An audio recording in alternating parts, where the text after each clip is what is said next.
అందరికీ శుభోదయం. నేను మీ విష్ణు కిషోర్, ఆస్ట్రోన్యూమరాలజిస్ట్ని.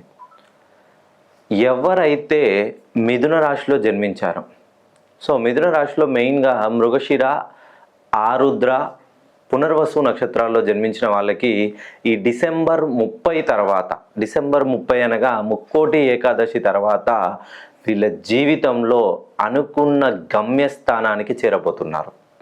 మీరు మిథున రాశిలో జన్మించినట్లయితే ఖచ్చితంగా పునర్వసు 1, 2, 3 పాదాల్లో జన్మిస్తే మీ పేరులో 6 అక్షరాలు కానీ 5 అక్షరాలు కానీ 2 అక్షరాలు కానీ ఉన్నాయా చెక్ చేసుకోండి. మీరు 1, 10, 19, 28, 3, 21, 30 తేదీలలో జన్మించిన ఈ తేదీలలో ఈ డేట్ ఆఫ్ బర్త్లో మీ వివాహం జరిగిన లేదా మీ పిల్లలు ఈ డేట్ ఆఫ్ బర్త్లో జన్మించిన ఒక్కసారి మీ పేరులో సంఖ్యాబలాన్ని సరిచేసుకోండి. ఎందుకనంటే ఖచ్చితంగా ఎప్పుడు ఎవరి జీవితంలోనైనా ప్రతి ఒక్కరి జీవితంలో టర్నింగ్ పాయింట్ అంటూ ఒకటి ఉంటుంది. ఈ మిథున రాశి వాళ్ళకి ఈ నెల డిసెంబర్ 30 అనేది మీ జీవితంలో టర్నింగ్ పాయింట్.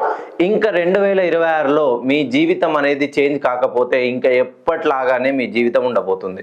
ఒకసారి ఎవరైతే మిథున రాశిలో జన్మించారో మీ పేరులోని సంఖ్యాబలాన్ని 1కి 2 సార్లు చెక్ చేసుకొని మంచి పాజిటివ్ వైబ్రేషన్ ఉన్నటువంటి నేమ్ని నేను సెట్ చేసి పంపిస్తాను.